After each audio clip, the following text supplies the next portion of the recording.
Listo. Hola, buenas tardes. Soy Víctor y estamos nuevamente en otra transmisión desde Londres 1671, aquí en la colonia Altamira, en Tijuana, Baja California.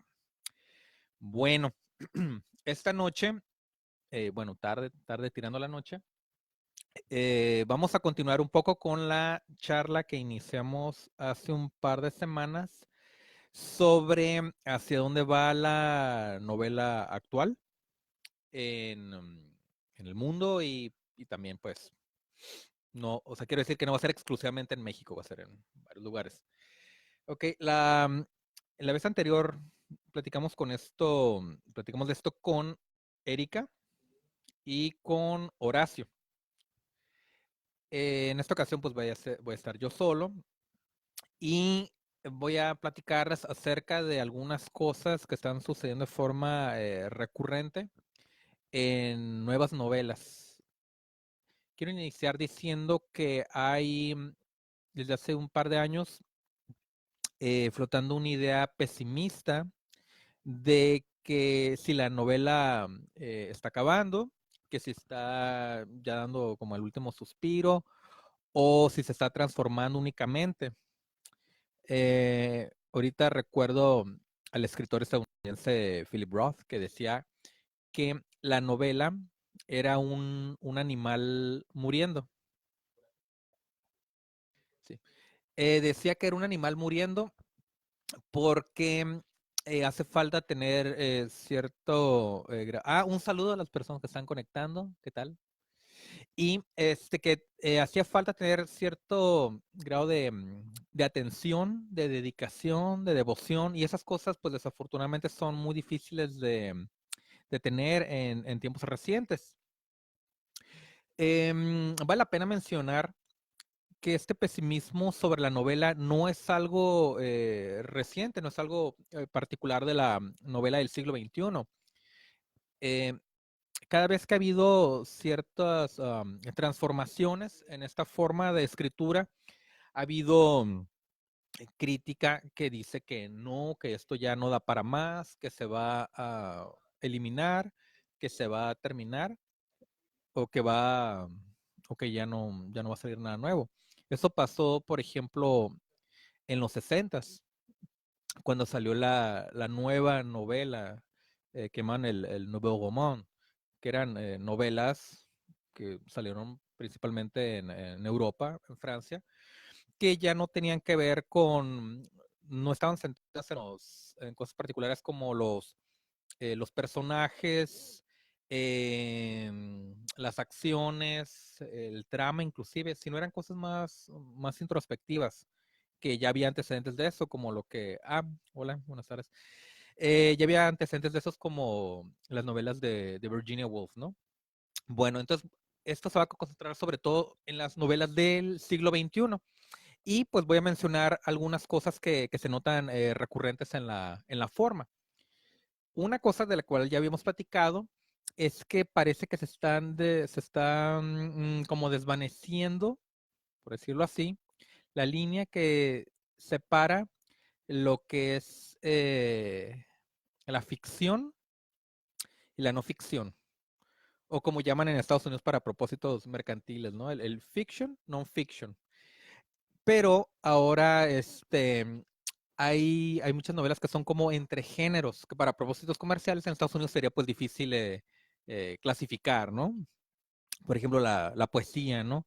Y ahorita hay muchas novelas que tienden a tener forma más bien como de ensayo, que están como orientadas más como a las prácticas de la crónica y cosas así. Entonces voy a mencionar en esta ocasión, después vamos a continuar en otro programa, voy a mencionar algunas de las características que están apareciendo en estas formas de novela.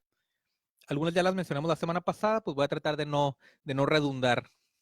Por ejemplo, eh, hay, hay algunas formas de ver la nueva novela. No son las únicas, yo voy a mencionar unas cuantas, por ejemplo.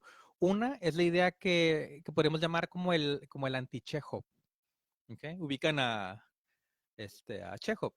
Es el principal precursor del cuento realista.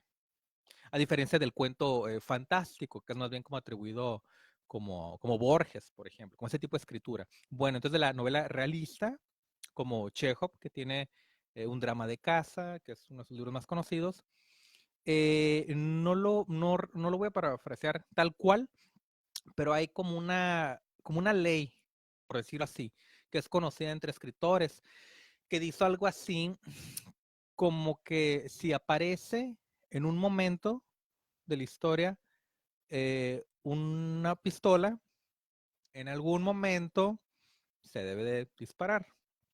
O sea que no aparecen los elementos de Okis en una novela, y mucho menos en el cuento, que es más un sistema económico. No se cuenta eh, una guerra, sino una lucha en específico. Ese es otro ejemplo.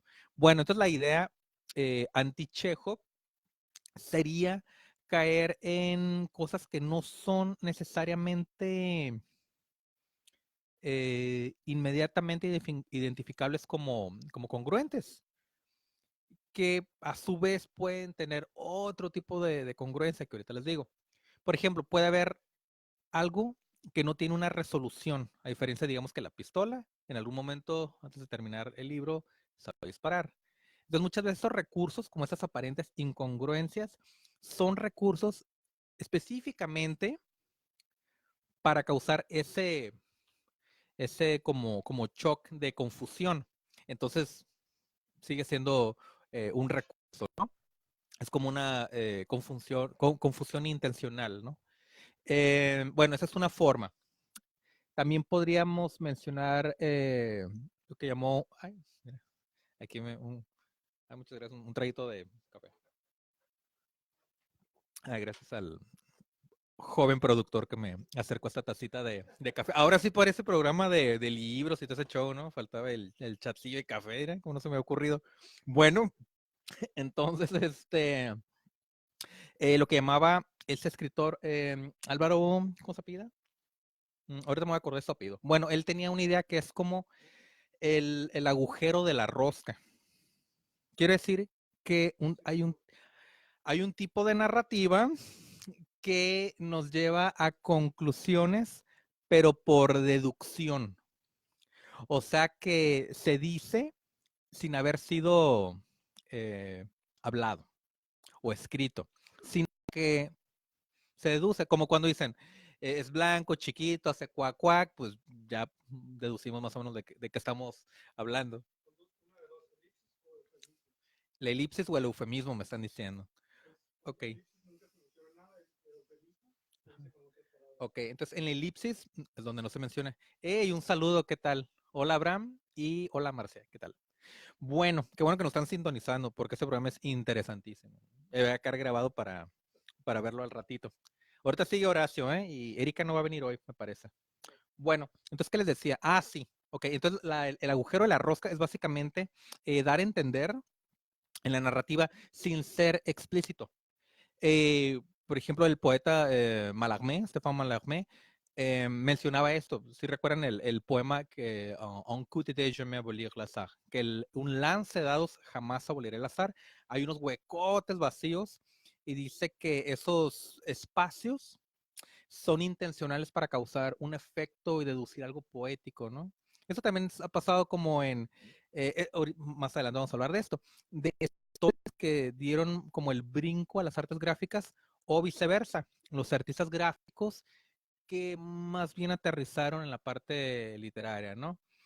Por mencionar a Ulises Carrión o Verónica Gerber Bisechi. Vamos a platicar de ellos en otra ocasión. Bueno, entonces mencioné el antichejo, mencioné lo del agujero de la rosca y hay otra forma de entender estas nuevas formas, por ejemplo, el entendimiento de esta nueva narrativa por acumulación, por llamarle así. Digo, estos términos que estoy hablando, hasta donde yo sé, no se enseñan o sea, no se enseñan en escuelas, a lo mejor sí, no lo sé, pero esos no son datos, no está basado como en algo canónico, es algo muy reciente que apenas se está como condensando. Esto más que nada nos podemos enterar por publicaciones, revistas, tweets, internet, bla, bla, bla, ¿no? Ir a los festivales y todo eso. Ok, entonces por acumulación Es como, por ejemplo, el libro del cual he platicado muchas veces aquí, el de, yo también me acuerdo, de Margot Glantz, que es una versión de Je me souviens de Georges Perec, que a su vez es una versión de I Remember, de este autor que no recuerdo ahorita su nombre. Bueno, entonces son pequeños fragmentos que no llevan un orden cronológico, pero como va pasando el libro, nos va revelando de qué se trata. Entonces, por acumulación, no porque pasó una cosa tras otra, tras otra, tras otra, tras otra, ¿no? Bueno, esas son algunas de las cosas que están sucediendo en las novelas actuales. Voy a hacer un paréntesis. Sobre todo estoy platicándoles sobre algunas formas que no me gusta usar esta etiqueta, pero que apuntan más como hacia las nuevas vanguardias, por decirlo así. Porque no me gusta la etiqueta, pero me parece menos la más común, que es la novela experimental. Quiere decir que no son las únicas formas que hay en la nueva novela. De hecho, para propósitos más comerciales, parece que hay un retorno a la forma de la novela del siglo XVIII y del siglo XIX. O sea, que están muy cuadraditas, o sea, tienen el modelo así clásico, bla, bla, bla, bla, bla. Pero ese retorno es sobre todo para novelas así de consumo popular. Pero otro tipo de novelas más propositivas, por decirlo así. Estas etiquetas no quiero que sean como la definitiva, ¿no? O sea, la estoy por eso como enumerando. No se le llama, por ejemplo, de vanguardia, experimental, novedosa, como le quieran decir, pero estas son las cosas. Quiero decir cosas que no tienen como un referente muy identificable, como digamos la estructura casi hecha como con machote de la novela del siglo XIX, ¿no? Bueno, entonces, regresando a ese tipo de novelas más experimentales, entre comillas, o de vanguardia, em, hay un tipo de escritura que está orientada hacia lo que llaman la éfrasis, que es básicamente narrar un texto que está basado en una imagen. Es algo parecido a lo que ya mencioné ahorita con esos autores como Ulises Carrión y Verónica Gerber Bisechi. Un ejemplo, no es absolutamente novedoso. Yo tengo en mi memoria, recuerdo de algunos, eh, hay unos poemas escritos por Octavio Paz que estaban inspirados en pinturas del siglo XX. Entonces, la pintura le dio la idea para hacer esos poemas. Entonces, más o menos esa es la idea. Y así como, por ejemplo, en la música ha pasado lo opuesto, ¿no? Que un poema ha inspirado una pieza, pues es al revés, como digamos que una pieza musical o sobre todo una pieza gráfica inspira un texto. Inclusive eso es más común como en la filosofía, lo he notado. Hay, por ejemplo, autores que dicen que ciertas ideas filosóficas tienen, ya como en la forma práctica, tienen su ejemplo más claro en algunas piezas de arte. Se me hace muy curioso, ¿no? Y también eh, otra tendencia reciente es un énfasis en lo que se entiende como metaliterario o como autorreferencial.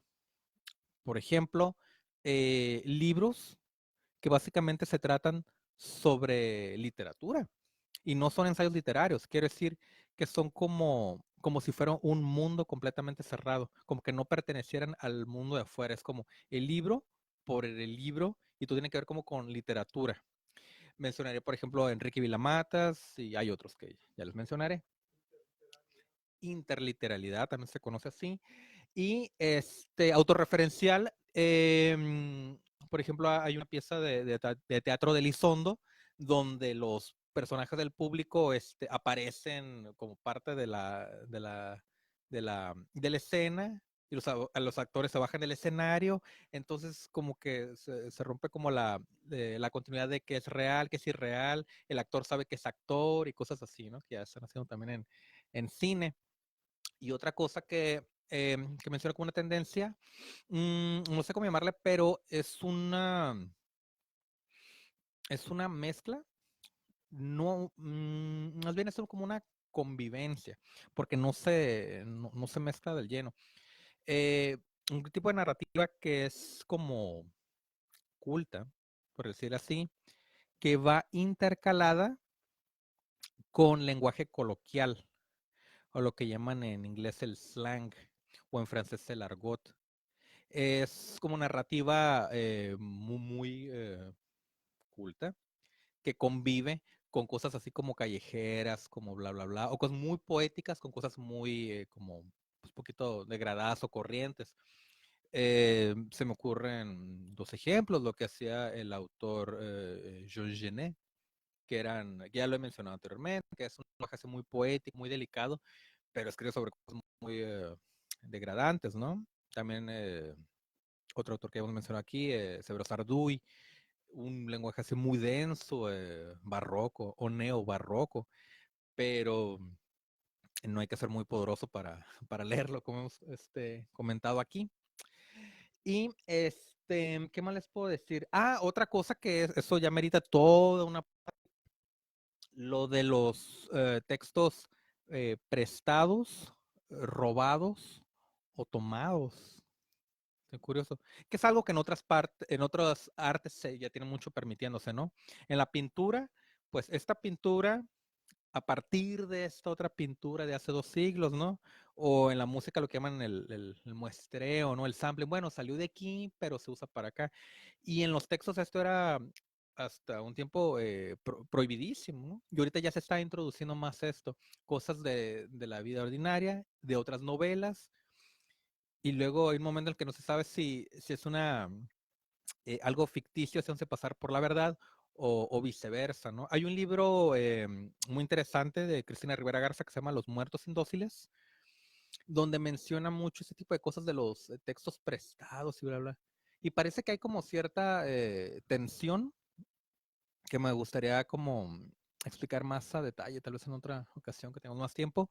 Hay cierta tensión que veo entre las propuestas más como radicales o vanguardistas y las otras que son más tradicionales. Quiero decir que hay como una crítica mutua. Por ejemplo, hay una posición más conservadora que tiene, que como que tiende a quedarse ahí porque ve como que se ha vuelto muy facilón en muchos casos esa supuesta vanguardia que más bien es muy floja y muy em, ¿cómo decirlo? Deshonesta, no sé si es la palabra, pues muy artificiosa, pues, ¿no?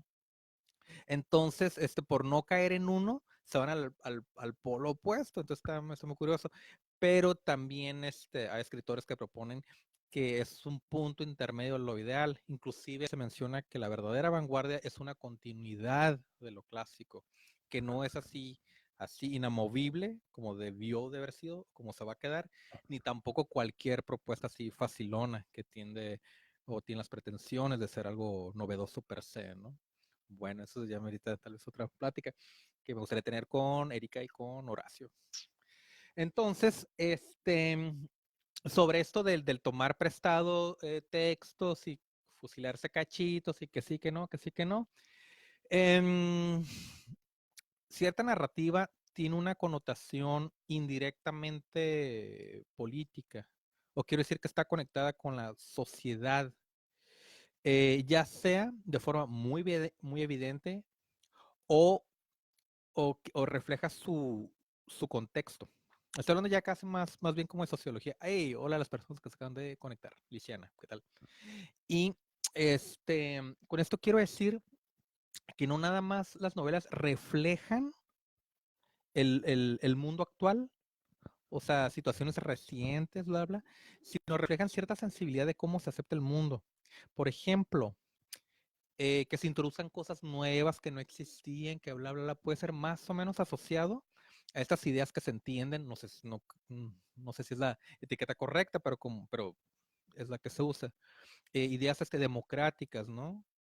Por ejemplo, que todo es igual de válido, esto y esto, nada más hay que darle chance.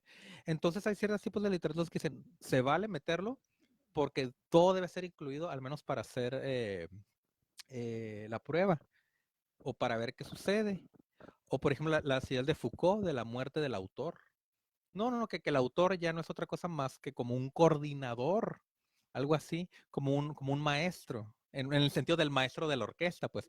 Él no tiene que componer, él tiene que ensamblar, que es una idea así como, es como quien hace un documental.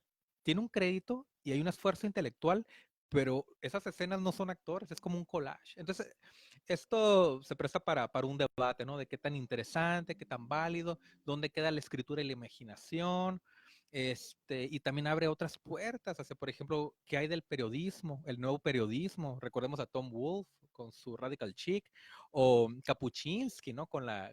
El nuevo periodismo, ¿no? Pero eso ya es casi otro tema. También le vamos a hablar sobre el copyleft. ¿Se ubican el copyleft, chicos? Ah, ok, bueno, las nuevas generaciones lo ubican bien. En vez de copyright, pues el copyleft, ¿no? Que libre de derechos. Y bueno, pues ahorita vamos a continuar con Horacio. Y la semana que entra regresa Erika con nosotros. Gracias de nuevo a los que se conectaron. Mando saludos nuevamente a Abraham, a Marcia, Lisiana y a los otros. Y ya para despedirme por este momento, ahorita voy a regresar a platicar con ustedes de Horacio acerca de poesía y unas lecturas. Pero para terminar y cerrar con esta parte que vamos a continuar sobre las nuevas formas de la novela. Hay una cita de la escritora argentina Silvia Molloy que me pareció así fascinante. Creo que condensa una idea que quisiera yo haber dicho de forma más clara, que es que la lectura es parte de nueva vida vivida. ¿Okay? Y esto lo menciono por otra tendencia de la nueva novela, que hay la novela autobiográfica. Pero la autobiografía no nomás son las acciones, sino también las cosas que pensamos y las cosas que leemos. ¿Ok? Y ya sí, les dejo un poquito, de lo cual vamos a platicar en la siguiente ocasión sobre la nueva novela, que es precisamente sobre esto que les estoy llamando de la novela más o menos biográfica. Les voy a poner dos ejemplos. La Recherche du Temps Perdu, o En Busca del Tiempo Perdido. Aquí en mis manos tengo el primer volumen de esa novelotota, que es Por el Camino de Swann, de ya saben quién, Marcel Proust. Y luego, alguien que es como un escritor que continuó con esa tradición, también de la novela autobiográfica y muy extensa, la serie en la novelota Min Kampf o Mi Lucha. Este es el primer volumen. La muerte del padre, de Carlo V. Nosgo, ¿okay? El autor noruego. Entonces, bueno, después continuamos con esta charla sobre los nuevos rumbos de la nueva novela. Nos vemos pronto y gracias por sintonizar. Hasta luego.